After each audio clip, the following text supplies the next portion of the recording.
Hi, I'm Ian Hamilton of the Leader Post Sports Department, here with my colleague Murray McCormick. Once again, Rob Vanstone has found something else to do today. We're not sure what, but Murray, the Roughriders are coming off their first win of the season, preparing for the Banjo Bowl. What expectations do you have, or what have you seen this week from them? Well, it's been quieter week, absolutely, compared to the last one. Not as much turmoil, and the players are kind of settling into a Bobby Dice coach team. I noticed a couple times at the only practice today, he addresses the players, he reminds them of safety and those kind of things and being concentrated in practice. So I think Bobby's putting his imprint on this team a little bit more. So do I expect to see something better? I think I expect to see them build off what happened last Sunday, and I don't think that's a huge expectation. I think the defense is going to still play a little better, and I think they're going to go in there and they're going to look better than they have in the previous 9 games.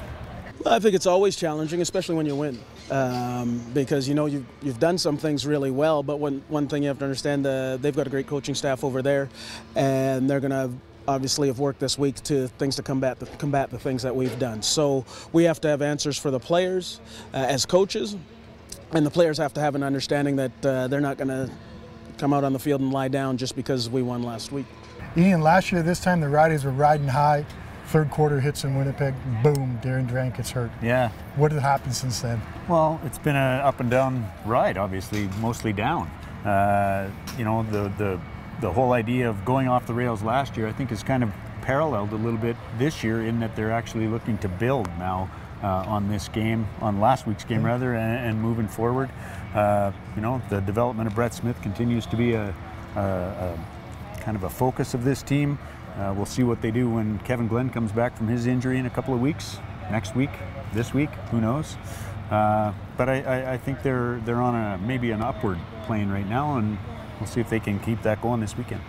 I respect them anyway because of the talent they have and the personnel that they have. It's just something that I'm very aware of, and something that you know, I don't think taking them lightly is even in the question because of the you know, the troubles that they presented even last week.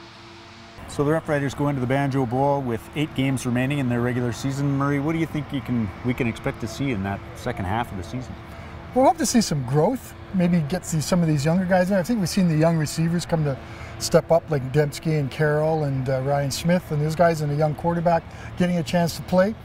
I think we're going to have some quarterback controversy. I think no matter what happens when Kevin Glenn comes back, there's still going to be a lot of people wondering what should the Riders do, what should the Riders didn't do. It's still going to be, they got to play it out. Mathematically, there's a playoff chance.